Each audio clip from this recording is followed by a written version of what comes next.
Hey everybody, I am David, and today I want to talk about Jessica Jones Season 2. This is part of the Netflix Marvel universe, or it could be part of the Marvel MCU. After all, there are a few Easter eggs to the larger MCU. And I want to talk about this right now because I got the chance to binge it during the weekend. And what did I think of it?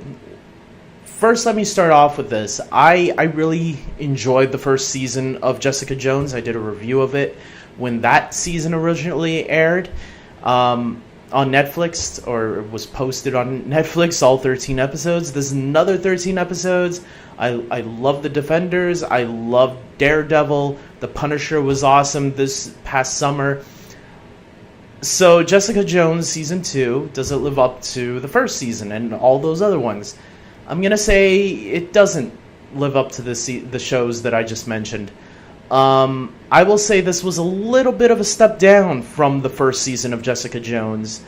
As someone who really loved that first season, thought Kilgrave was a great villain, I was hoping for another great villain in this season, and unfortunately we don't get that. Kristen Ritter, who plays Jessica Jones, she does a really good job. Again, as this character, I think she's not the problem. The acting, I don't find as the problem. I think Carrie-Anne Moss is great in her role, Ika Darville, etc., etc. The problem is the storylines that some of the characters are involved with are really off-putting to me. A little bit off-putting. I'm not going to say really. I didn't hate the season, but I was disappointed in it. First, let's start off with the big one, the new villain. If you want to call her a villain, she's not really a villain.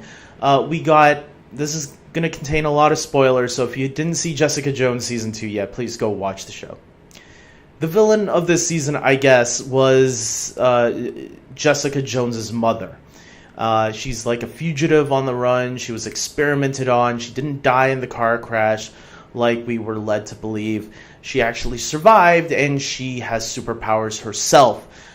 She looks like a hobo, and she's running around like a monster, like whacking people. I'm surprised they didn't give her a purse to whack people with. Look, I didn't mind the fact that they were introducing the idea of other people that were experimented on and got powers.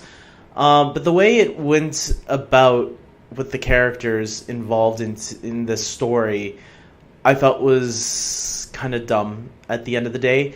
Specifically the character of Trish, who in the first season was a great supporting character. She was to Jessica Jones. They were not blood sisters, but they were like, Jessica was adopted into their family. And we get a little bit of that again in this one, but this time they have to add more drama to it. And I feel Trish turns into an idiot by the end of the season, literally. In the beginning, I was curious of where they were going with her because she got involved with this whole... She was trying to get proof on the guy that allegedly raped her when she was just 16 years old. After they go through that, they have this storyline where it seems like she's doing drugs, and as we go, she's actually getting powers. She's trying to give herself these powers to be like Jessica, to be a hero like Jessica, but going through all the wrong way, which makes her seem very unlikable to me. There's even a part where she sleeps with Malcolm, and I thought I didn't like the way they treated the character of Trish this season. I thought it was... they made her really unlikable, and by the end of the season, I was like, yeah, I mean, Jessica deserves to throw you off because you killed her mother when, she was trying. There was a little bit of that redemption in her. We saw it, which is another thing that I didn't like, because even though they were trying to redeem Jessica's mother, the mother did so many bad things that Jessica should have been smart and stay away from this woman. There was a cop telling her throughout the season Keep away from her or you're gonna end up like she is, a fugitive on the run. Um, and Jessica, I felt Jessica from season one and even earlier on in the season was a smarter character than that. I know this is a family member and she's conflicted, and that's why the Jessica stuff I let it pass a little bit. But the Trish stuff was really the stuff that bothered me the most. I did like Malcolm in this season. I thought he was one of the likable characters that stayed likable throughout the entire season. And he was the only one that, when he left Jessica at the end, I felt that was the only character that made the right decision throughout this entire season. And then we got Carrie-Anne Moss, who playing Hogarth. She's going through her own difficulties with her company, and she's finding out that she might not have a lot of time to live. I felt her storyline in this season was just to connect the dots to the rest of the shows. She didn't really play heavily into Jessica's storyline, which I thought was kind of not disappointing, but I didn't feel any resolution by the end of it. There was a little bit with the company aspect, but with her health aspect, I didn't feel like it. Like, I felt like they're holding on for some of the other shows. I don't know. Look, for the most part, it was a fine season, but I did find myself a little bored throughout most of the episodes, specifically in the beginning. There's this whole neighbor character. We got a new character from who's her neighbor and landlord, who's the actor who played Wildcat on Arrow. If any of you watch Arrow, you might remember him. He was from Arrow. He played Wildcat. And funny enough, I felt Trish became the Laurel of this season, and Wildcat trained Laurel. So that's a little funny thing to me. I thought I was kind of worried for him in the beginning, because I thought, oh man, he's going to get suckered into playing a really bad character again, a useless character like he was in Arrow Season 3.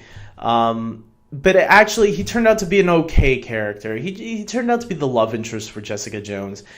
Because I did think that this season was all about family, losing a family and then rebuilding a new family. That's what I got from this season.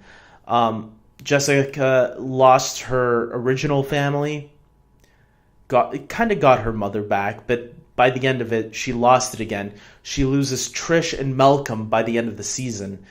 But then she has a new family there, just like Jessica and Malcolm were a new family for her after her mom, after she thought her mom was dead, and her father and her brothers. Malcolm and Trish became that family. I find it kind of cool that it did end with her new family now falling apart and now having to rebuild a family with her landlord, neighbor, and the little Mexican boy. He was actually pretty funny, that kid. He had some funny moments, I thought. With that being said, look, this wasn't the perfect season. I think with season 1, I would have given it an 8.5, maybe a 9 out of 10.